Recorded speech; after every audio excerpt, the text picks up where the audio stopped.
Ladies and gentlemen, my name is TotalBiscuit. It's 22 minutes past 1 in the morning. I've just spent the last couple of hours battling with my graphics card. I was trying to get a WoW video put together for you. I want to start doing some leveling in Stone Talon because it's got some killer quests. Well, you guys might enjoy having a look at that. However, yeah, by the time I actually got the damn thing working, it was 1 a.m. and I was exhausted. However, I hate not putting out videos. The last few days I've been doing DreamHack. Thought I'd put out a WTF. This one came up on the Steam sale today as part of the indie pack, basically a music game pack that came with Audio Surf, Bit Trip Beat, Rhythm Zone, Beat Hazard, which there is a video of on my channel, by the way, if you have a look for that. It's really quite good. And this one, the Polynomial Space of the Music. This game is... I don't really know how to describe this game, other than to say it is a space shooter that appears to be fractal generated, and it's driven by your music. As you can see right there, you've got some visualizers in the background. Now, this game is just thoroughly bizarre, but it is a visual feast, aka it may blind you. We're gonna have some fun finding out just exactly how much. Okay, so we'll have a look through the options at the moment. You've got a lot of different choices as to how you actually want things to go. You can even change the way that the stereo actually works. Span, shift, desaturate, things like that. A lot of options. I mean, this is quite technical, honestly, but what I would recommend is just muck about until you find something you really like. Visual effects right here. We can do a lot of stuff if I desire. I can blind you. I think we'll try a little bit of that later on. We'll keep the exposure like that for the time being. Obviously, you can alter the gamma as well. Slide that up and down. And you can desaturate the entire game if you like. Make it nice and black and white. That's very retro, isn't it? Now, this game is only 30 megabytes in size because, of course, most of this is generated entirely by the programming. It's how fractal generation actually works. It's simply mathematics, which creates nice, pretty patterns and colors. Get rid of all the desaturation. We don't want any of that. Colors are good. I'd recommend, by the way, if you're not doing this already, watch it in full screen on 720p and enjoy a visual feast as well as an audio feast, which I will provide you. I have loaded in some of my own music into here as well. Of course, the one and only Frank Klepacki from his Veracia concept album. And so I don't really want to put in copyright music up on YouTube. Thanks to Frank for giving me permission for this. His stuff is awesome. Go check him out. You've got a lot of different options here as to how you want the visualizer to work as well. You see right there, it's animating to the beat. But you can slide it all the way along here. It can animate it sort of to the melody as well. And it will use different algorithms to try and figure out what the melody of the song is. You can do a lot of stuff with the coloration. You've just got a lot of options, really. And like I say, you can load in your own music and use it to drive this particular game. You even have an editor that is incredibly complicated. This is actual mathematics right here, folks, to generate your own fractals. So if you want to muck about with it, then wow, there you go. You've even got tips and everything. This game is primarily based on high scores, as you can see. And you do have a wide variety of different difficulty levels. You've got none, easy, normal, hard, and insane. None is basically if you just want to fly around and experience trippy fractals, you can do that. Insane, you're going to die quite a lot. I'll put it on hard for the time being. Because what hard is going to show you is the enemies actually shooting at you and will generate a little bit of high score. This game was created by a single guy, actually two. Looks like brothers by the looks of it. Dmitry Lavrov and Alexei Lavrov. And the music was actually done by Alexei as well. Most of the game code and everything was done by Dmitry. And then you've got a little bit of voice acting, which is probably about 30 seconds to a minute, done by somebody called SJ. It is an indie project, folks, and we're about to experience the Polynomial Space of Music. The controls for this game are fairly basic, and it actually spawns you directly in front of the instructions.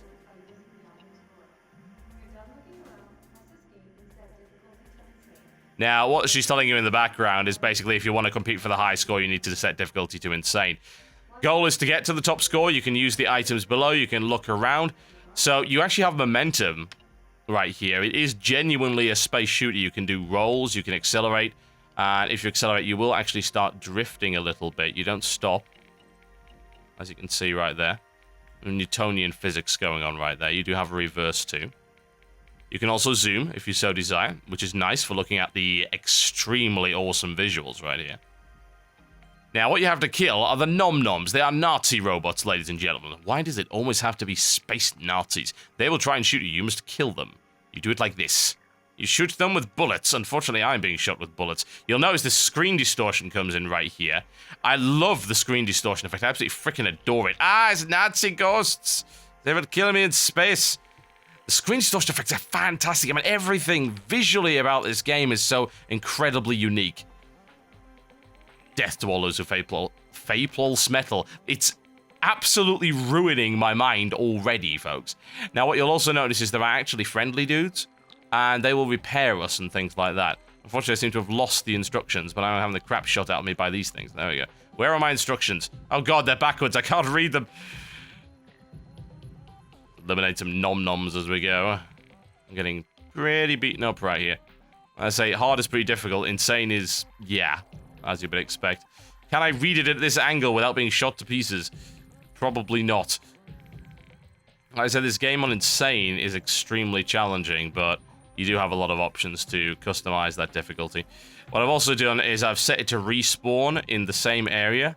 You know, so I've actually already died a number of times.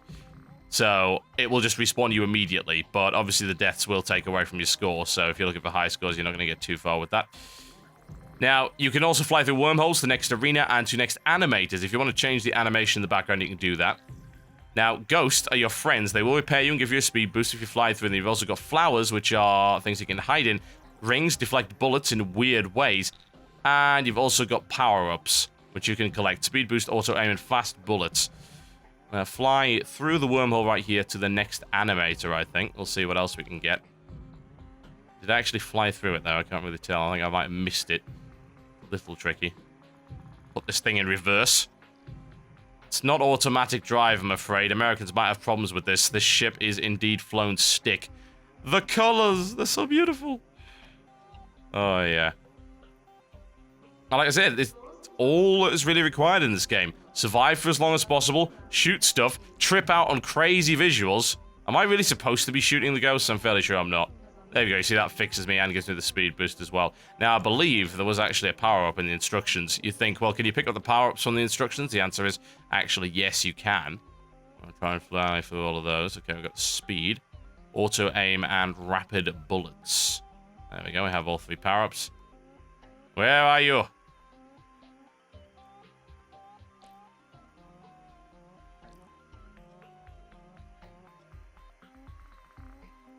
I'll just fly through that just to see what it looks like. So freaking pretty. Fractals have always fascinated me. I think it comes back all the way back to the days where I didn't have a PC. I actually had an Acorn Archimedes, and some of the most impressive graphical things I saw in there were the demos. Now, the demo scene does still exist. It's something that you younger folks might not even have heard of, and the idea is really to be able to generate impressive visual and audio displays, and often with a bare minimum of actual file size. There are demos and even entire games that are generated via fractals and mathematics and coding that are a mere 4 kilobytes in size. Like I say, this game is 31 meg, and that should speak volumes, but yeah, the demo scene always used to show me some amazing visuals and audio, things like that. This game gives me a bit of nostalgia for that kind of stuff. Now, even if the gameplay is fairly simplistic, just combined with the visuals of it, it's absolutely fantastic. Now, I think we should ramp things up just a little bit, folks. I'm going to give you a little bit more exposure.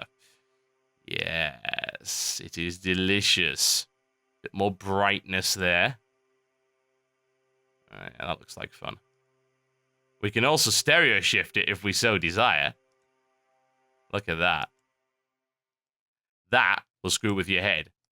That's a little bit 3D. I wonder if you actually put, you know, you never know. You might get glasses on there. You might be able to see some crazy stuff going on. You know what? Let's ramp up something a little bit heavier, shall we? I've got some Frank Klepacki in here. So you can skip through your tracks quite easily. We'll see which one we've actually got on. Okay, we've skipped all the way down to the start of a ratio. I think we should go for overpower. So we need to go forward 3. 1, 2, 3. There we go. Is that not a thing of frickin' beauty? Maths is an awesome thing, folks. It really is. So many cool things created by it. Let's think about this. They're very vague graphics, but they're still beautiful. You don't need high-resolution textures. You don't need million-dollar budgets to create simple beauty in gaming. You just need some equations and a little bit of creativity, and in this case, some music.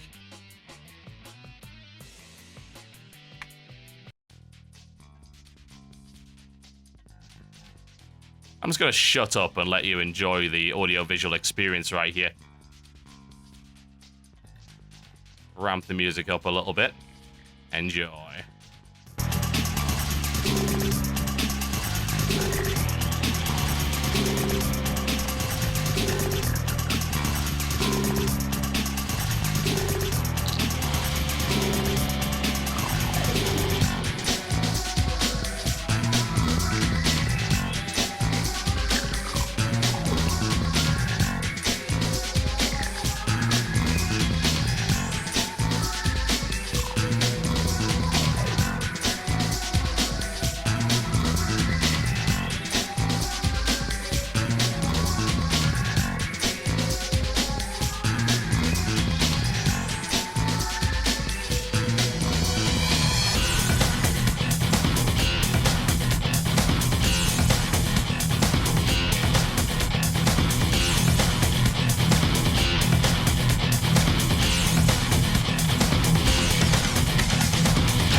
Yes, indeed, folks. My eyes have melted. The Polynomial, currently available on Steam. Today, it's part of an indie pack. It's incredibly cheap. It's about £3.50 for the whole pack. That's about $5. It's usually about a $10 game or so. I believe there is also a demo. You might want to check it out, honestly, because, well, it's quite the experience. Difficult to criticize something like this, because it's not so much of a game as it is a visual feast that will just take you somewhere else. I don't know, maybe it's the fatigue talking, but it's so goddamn beautiful to look at. My name's been TotalBiscuit. I'll see you next time.